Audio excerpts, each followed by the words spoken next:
Hello everyone, আজকে হচ্ছে রবিবার। আর রবিবার মানে তাড়াহুড়োর কোনো ব্যাপারই নেই, তাই দেরি করেই ভিডিওটা শুরু করলাম।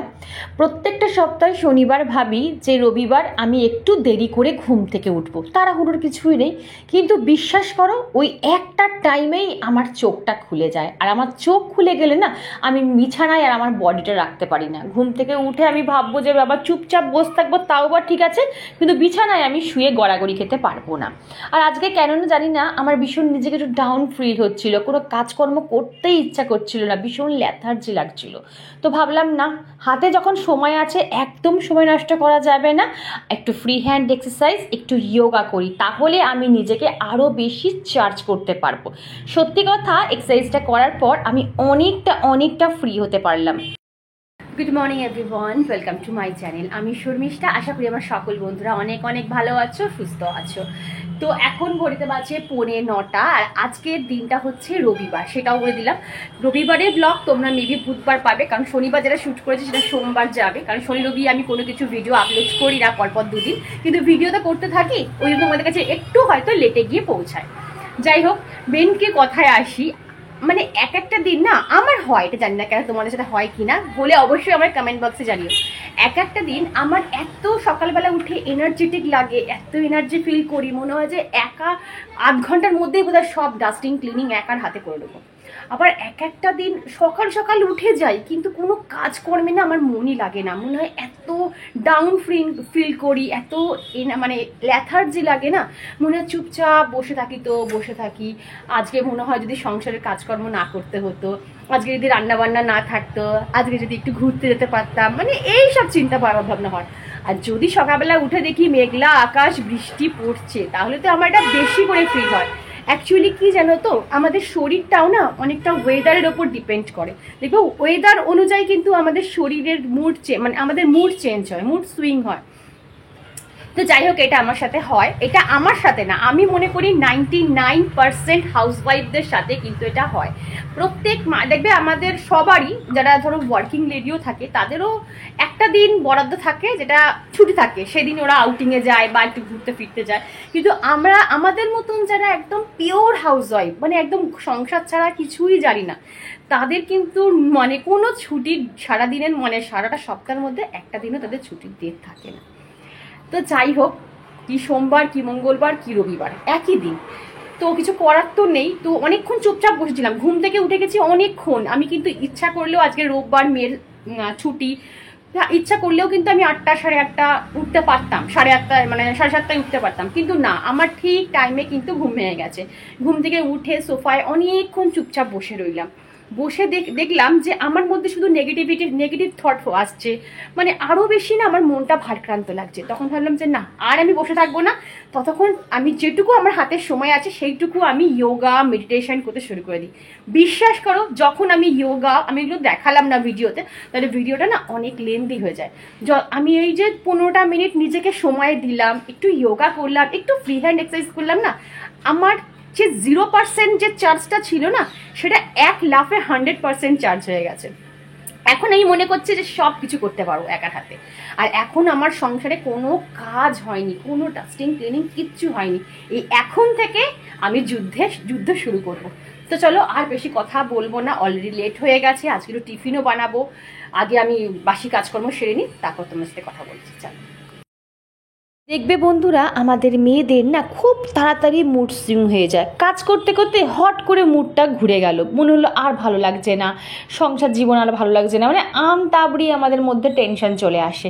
জানি না তোমাদের মধ্যে হয় কি না, এটা কিন্তু ম্যাক্সিমাম হাউসওয়াইফদের মধ্যেই হয়। আর যখন ডিপ্রেশন আসে না, তখন দেখবে ছোট্ট প্রবলেমগুলো না আমাদের কাছে অনেক বড় লাগে।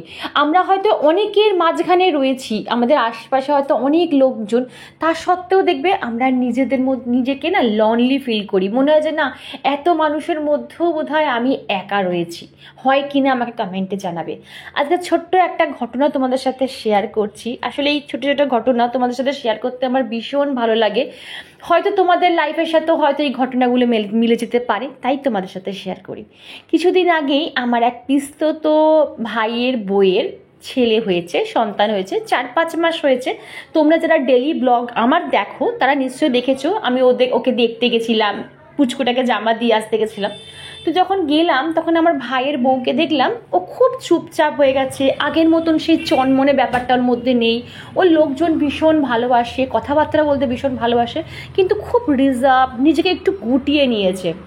তো আমি ওকে অনেকক্ষণ ধরে ওয়াচ করলাম, তারপর ওকে যখন জিজ্ঞাসা করলাম যে তোর কি কিছু হয়েছে, কোনো প্রবলেম হয়েছে, তুই চুপচাপ হয়ে আছিস কেন, তখন অনেকক্ষণ পর না আর কিছু হয়নি, এই হয়নি সেই হয়নি। কিন্তু আমি তো বুঝি, আমিও তো একটা মেয়ে, একটা মেয়ের প্রবলেম খুব ভালো করে আমি ফেস করি, কারণ ওই প্রবলেমের মধ্যে দিয়ে আমিও গেছিলাম।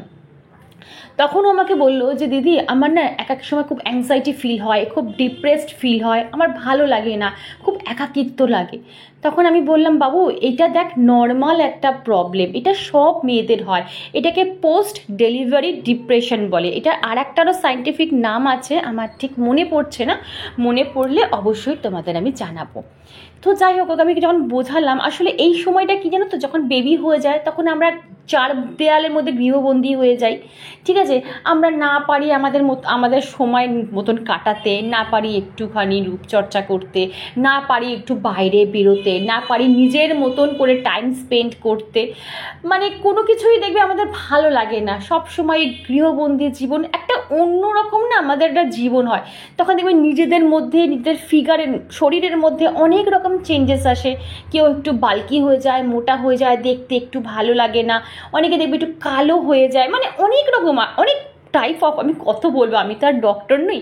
মানে এইগুলো যেগুলো আসে, যখন আমরা আয়নার সামনে নিজেকে দাঁড় করাই তখন দেখি চুলটা আমার মাথার সামনেটা ফাঁকা হয়ে যাচ্ছে, কতটা মোটা হয়ে গেছি, কতটা টামি বেরিয়ে গেছে, তখন আমাদের মধ্যে ডিপ্রেশন আসে।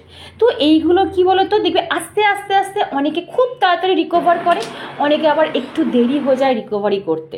তো ওকে যখন বোঝালাম যে বাবু দেখ এটা আমার সাথে হয়েছে, 100টা মেয়ের সাথে, 100 জনের মায়ের মধ্যে 100টা মেয়ের মধ্যেই হয়।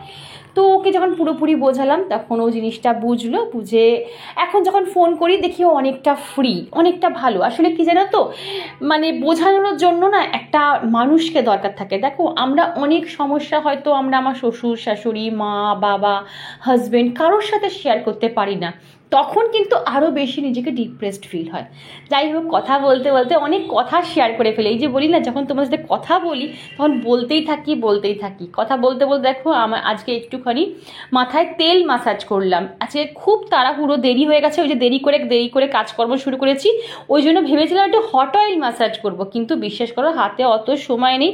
রবিবার আজকে আমি শ্যাম্পু করব, ওই জন্য 1 ঘন্টা আগে আমি ভালো করে স্ক্যাল্পে এমনি প্যারাশুট যে অয়েলটা আছে সেটাই মাসাজ করে নিলাম। তো এদিকে দেখো হাজব্যান্ড চলে এসেছে ব্রেকফাস্ট করতে, ওকে ব্রেকফাস্টটা এখানে দিয়ে দিলাম। আর আমার হাতে না, ডান হাতে জানি না কদিন ধরে এত পেন হচ্ছে যে কি বলবো, হয়তো কোনো মাসেল পেন কি নার্ভের কোনো সমস্যা হলো কি জানি। তো খুব তাড়াতাড়ি আমি ডাক্তারখানায় যাব। আর আমার হাজব্যান্ডকে যদি কোনো কিছু বলি যে দেখো আমার না শরীরের এই সমস্যা হচ্ছে, সেই সমস্যা হচ্ছে, ও একটাই অজুহাত খাড়া করে, কি বলে তো, বলে যে তুমি এত সকাল থেকে উঠে ডাস্টিং ক্লিনিং ঝাড় পোছ করো, এই জন্য তোমার এদিকে ব্যথা হচ্ছে। একটু চিড়ের পোলাও, এই যে অন্ধকার আসতে দেখেছো চিড়ে, এর মধ্যে আমি গাজর আর বিট কেটে নিয়েছি, আর এই তো চিড়ে, এটা দিয়েই করবো। চলো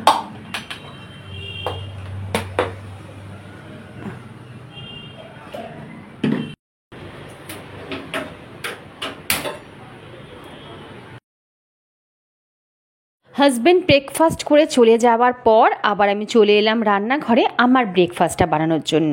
চিড়ের পোলাও তো আমরা অনেকে অনেক রকমভাবে খাই, ম্যাক্সিমাম মানুষ দেখবে চিড়ের পোলাওতে কারি পাতা, তারপর আলু পেঁয়াজ এই সব দিয়েই করে, কিন্তু আমি না একটু হেলদি করে করার চেষ্টা করি। সিজনাল ভেজিটেবল যা থাকে আমাদের ঘরে আমি সেটা দিয়ে কিন্তু করার চেষ্টা করি। যেমন ধরো আজকে আমি এর মধ্যে বললাম বিট, গাজর, বিনস, ক্যাপসিকাম এই সব দিয়ে করেছিলাম, ব্যাপক খেতে লাগে বন্ধুরা। একবার আমার মতন করে চিড়ের পোলাও খেও, এটা তোমাদের স্বাস্থ্যের পক্ষেও ভালো এবং ভীষণ ভীষণ টেস্টি একটা রান্না হয়।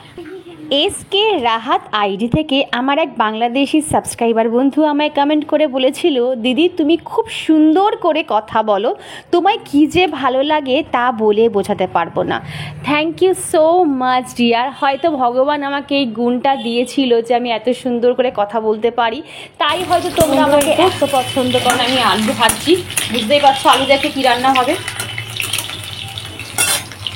আর এখানে এই যে সবজি কেটে রেখেছি, সবজি দিয়ে চিকেনের স্টু করবো অর্ধেক হাজব্যান্ডের জন্য, আর আমি আর মেয়ে এমনি মাংস কষা খাবো। সব কিছু মাখানো আছে, পেঁয়াজ, আদা, রসুন, তেল, নুন, হলুদ সব মাখানো আছে, ঠিক আছে। আর এই তো গাজর, আর দেবো ওল সেদ্ধ, আর এখানে ভাত নেমে গেছে। আর একটা জিনিস, এখন রান্না করতে গিয়ে দেখি রসুন বাটা নেই, এই রসুনটা ভাবছি খেতে করেই রান্নাটা করবো। চলো, মাংসেতে না আলু না দিলে ঠিক জমে না, বলো, সে যেই মাংসই হোক, একটা পিস হলেই হলো। এখানে কষাটা বসিয়ে দিয়েছি, কষাটা এখানে হচ্ছে হোক, আর এখানে স্টুটা করছি, মানে একদম প্রেশারেই বসিয়ে দিয়েছি, তাহলে আমার তাড়াতাড়ি রান্নাটা হয়ে যাবে।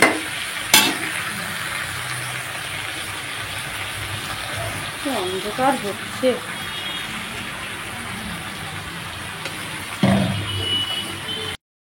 আজকে এত গরম পড়েছে না বন্ধুরা, বিশ্বাস করো আমি রান্নাঘরে দাঁড়াতেই পাচ্ছি না, তো কি ভিডিও শ্যুট করবো বলো। কোনো রকম তাড়াহুড়ো করে দুটো গ্যাস অন করে আমি রান্না কমপ্লিট করেছি। কি অবস্থা দেখেছো মুখ চোখে, কি রোদে তেজ, বাপরে বাপ। এই রোদ উঠলে মনে হচ্ছে যে বৃষ্টি হলেই ভালো হয়, আবার বৃষ্টি হলে মনে হয় কখন একটু রোদ উঠবে না গো। এই গরম আর নেওয়া যাচ্ছে না, ঘেমে পুরো স্নান হয়ে গেছে, সিটি পড়ে যাচ্ছে। ও মা দেখো তোমার ওলটা খেতে হয়েছে।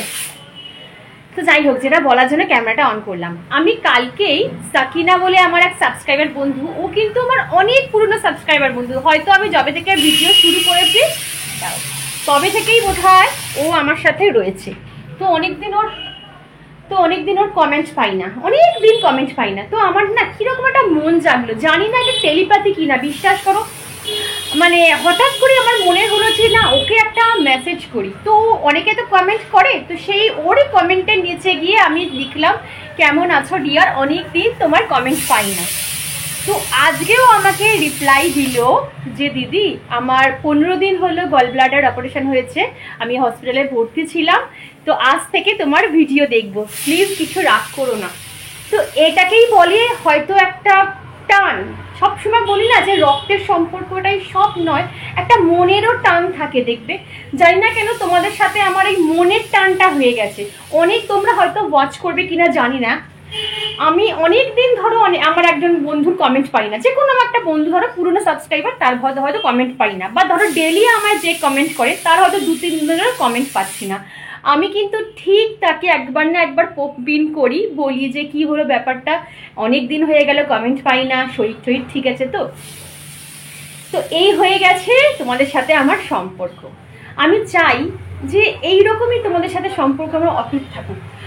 বিশাল কিছু আমার দরকার নেই, বিশাল আমি একটা বড় ইউটিউবার হব এরকম, বিশ্বাস করো আমার এতটুকু আমি ঠাকুরের সামনে দাঁড়িয়ে যে বিশাল আমি বড় একটা ইউটিউবার হয়ে যাব, বিশাল জায়গায় চলে যাব, আমি কখনো সেটা ভাবি না। আমি ডাউন টু আর্থ থাকতে ভীষণ পছন্দ করি, কারণ তুমি যত ডাউন টু আর্থ থাকবে না তত তুমি মানুষের সাথে কানেক্ট করতে পারবে। যখন তোমার মাটি থেকে পাটা আস্তে আস্তে ওপর দিকে উঠে যাবে না, তখন দেখবে সাধারণ মানুষের সাথে তুমি নিজেকে কানেক্ট করতে পারবে না, নিজেকেই আলাদা করে নেবে, সরিয়ে নেবে, নিজের মধ্যে একটা দম্ভ চলে আসবে, তাই না? সেই দম্ভটা আমি আনতে চাই না, কারণ আমি মনে করি যে অহংকারী পতনের মূল। এইরকমই ঠিক আছে, এই যে দুবেলা ডাল ভাত খেয়ে চলে যাচ্ছে, এটাই ঠিক আছে। চলো, আমার সিটি পড়ে গেছে, তার মানে বলে দিচ্ছে সেদ্ধ হয়ে গেছে। চলো তো বন্ধুরা, এখানে রান্না পুরোপুরি কমপ্লিট হয়ে গেছে, ওখানে মেয়ের জন্য জুস করা কমপ্লিট হয়ে গেছে। আর এখানে দেখো গ্যাসের বার্নার এগুলো রোদে দিয়েছি, জানো তো, এখানটা বেশ ভালো রোদ আসছে বলে রোদে দিয়ে দিয়েছি। আর রান্নাঘরও পরিষ্কার হয়ে গেছে, এই যে অন্ধকার আসছে কেন বলো তো, এই তো রান্নাঘরও পুরো পরিষ্কার হয়ে গেছে। চলো, সংসারের যাবতীয় দায়িত্ব কমপ্লিট, এইবারে টাইম হচ্ছে নিজের প্রতি দায়িত্ব পালন করা। আজকে যেহেতু রবিবার, একদম মাথার চুল থেকে পায়ের নখ অবধি কিন্তু আমি ফুল বডি পরিচর্যা করব। ইচ্ছা আছে জানো তো, একদিন আমি মর্নিং টু নাইট আমি কিভাবে আমার পুরো পরিচর্যা করি সেই নিয়ে একটা ভিডিও বানানো, মানে কি আমি রূপচর্চা করি সেই নিয়ে একটা ভিডিও বানানোর। তোমরা যদি এইরকম ভিডিও দেখতে ইন্টারেস্টেড থাকো, প্লিজ আমায় কমেন্ট বক্সে জানিও, তবেই আমি এইরকম ভিডিও শ্যুট করব। কারণ অনেক অনেকে তো এই ব্যাপারটা ইন্টারেস্টেড হয় না, দেখে না, ওই জন্য আমি ঠিক করতেও না আগ্রহী হই না। যাই হোক, আর আমি যে প্যাকটা ইউজ করি শুধু ফেসে ইউজ করি না, আমি কিন্তু অল ওভার বডিতে ইউজ করি।